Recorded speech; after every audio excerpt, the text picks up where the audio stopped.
Banyak banget yang tanya sama aku, Bang, Innova Reborn tahun 2026 itu udah pakai dua filter ya. Berarti aman dong kalau diisi sama biosolar terus-terusan karena filternya udah dua.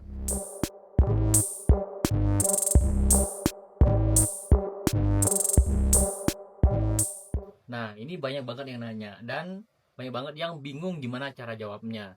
Di sini udah aku rangkumin apa yang terjadi kalau Innova Reborn tahun 2026 yang udah pakai dua filter solar ini dan udah Euro 4 diisi sama biosolar. Apakah boleh? Apakah nggak boleh sama sekali? Atau boleh tapi ada syaratnya? Kita akan bahas di video kali ini. Memang benar ya, Innova Reborn tahun 2026 itu udah pakai dua filter solar. Jadi filter solarnya tuh ada dua ya teman-teman. Ada yang primary dan juga ada yang secondary. Tapi apakah dengan dua filter solar ini membuat Innova Reborn Euro 4 ini kebal terhadap biosolar? Itu pertanyaan yang wajib kita jawab ya. Di video ini aku disclaimer dulu ya. Di sini aku cuma sharing aja apa yang aku tahu dan apa yang aku pelajari. Kalau kalian nih ada yang lebih ahli terkait diesel atau lebih punya informasi yang lebih akurat, bisa kalian sharing di komentar di bawah ya. Perlu kalian tahu, Innova Reborn tahun 2026 yang 2GD itu mesinnya itu udah pakai yang common rail modern ya teman-teman. Jadi dieselnya itu udah pakai yang common rail modern, bukan lagi diesel yang jadul yang bisa bebas kalian isi dengan biosolar. Mesin 2GD Euro 4 itu tekanan injektornya 2000 Newton meter lebih ya teman-teman untuk pressure-nya, dan celah antara nozzle-nya itu cuma beberapa mikron aja.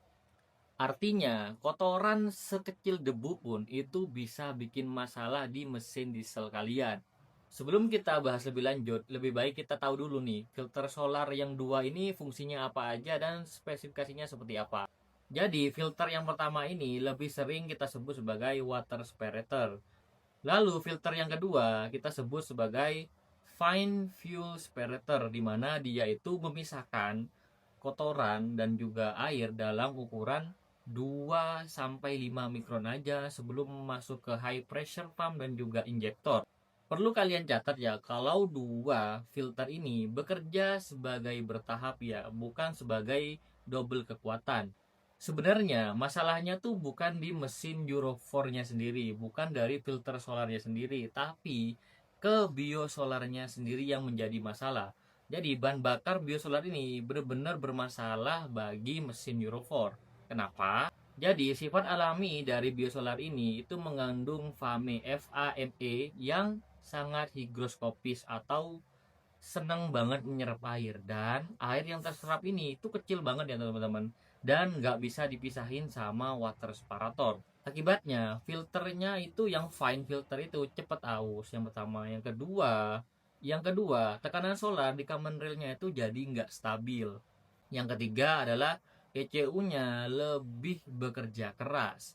Akibatnya, kalau ini berlangsung cukup lama, komponen-komponen di dalam mesin itu akan lebih cepat aus ya guys. Dari fenomena ini bisa dibilang kerusakan mesin karena pemakaian biosolar itu nggak terjadi secara instan. Kayak hari ini kamu isi solar busuk langsung bermasalah. Enggak kayak gitu guys. Jadi rusaknya tuh pelan-pelan ya, akumulatif. Jadi beberapa bulan, beberapa tahun itu baru terasa efeknya. Jadi karena ada airnya di sana membuat high pressure pump ini mengalami mikrokorosi. Jadi kayak ada karat-karatnya gitu guys, yang membuat injection pumpnya ini, injektornya ini lama-lama mampet atau lengket. Hal ini membuat tenaga mesin lebih kurang maksimal, mesinnya suaranya itu jadi kasar dan konsumsi solarnya lebih naik, dan tenaganya terasa berat banget ya kalau lagi dibawa. Biasanya yang udah parah itu cek engine-nya sampai nyala ya sobat. Kalau udah sampai cek engine nyala, di saat itu ganti filter solar udah nggak jadi opsi lagi, tapi lebih besar lagi yang harus kalian ganti. Banyak banget yang bilang nih, saya pakai biosolar bang, masih aman kok, saya pakai setahun, saya pakai setahun setengah, masih aman kok. Ya itu karena ECU kalian itu masih bekerja dengan keras guys, jadi masih menyesuaikan lah. Tapi ada yang perlu kalian tahu, kalau mesin hidup itu gak menjamin sebagai mesin yang normal. Jadi kesimpulannya, dua filter solar tadi di mesin Euro 4-nya Toyota Innova ini itu sebagai tameng ya teman-teman. Kalau kalian ada just in case emergency di mana kalian nggak bisa nemuin solar yang bagus, nggak bisa nemuin Shell, nggak bisa nemuin Dexlet atau Dex, cuman ada biosolar aja di situ, ya nggak apa-apa dipakai sekali-kali. Tapi kalau kalian pakai sebagai harian, bukan emergency, tentu harus ada treatment khusus. Mungkin lebih ke filter solarnya lebih sering diganti. Cuman meskipun sering diganti pun akan tetap berpengaruh terhadap common railnya. Jadi mesin yang sering diisi biosolar dengan mesin yang diisi dengan Dex atau Dexlet atau merek-merek diesel lainnya yang bagus, itu akan terasa berbeda performance-nya. Kalau ada yang bilang, bang sama aja kok, itu ya pasti ada bedanya guys. Jadi di era diesel yang modern ini, di Euro 4 ini, yang salah itu bukan pemilihan mesinnya guys, bukan perawatan mesinnya, tapi lebih ke pemilihan solar yang dipakai. Jadi kalau kalian sampai salah pilih solar untuk harian kalian, pasti akan ada risiko yang ditanggung. Memang sih pakai biosolar itu ada subsidinya, harganya murah, tapi tetap aja ada resiko yang harus kalian tanggung. Jadi filternya lebih sering ganti, yang mungkin ada sedikit pengurangan tenaga atau kualitas mesinnya agak berubah, mungkin seperti itu. Tapi kembali lagi sama usernya, kalau kalian di tempat kalian itu adanya biosolar, ya mau nggak mau ya pakai aja guys. Memang biosolar ini bisa ya, bisa dipakai, cuman tidak disarankan.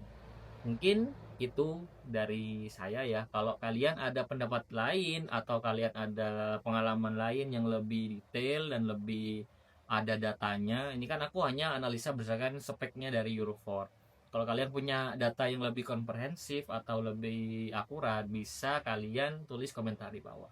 Oke, itu aja untuk video kali ini. Sampai jumpa di video selanjutnya. Bye, jangan lupa like dan subscribe ya.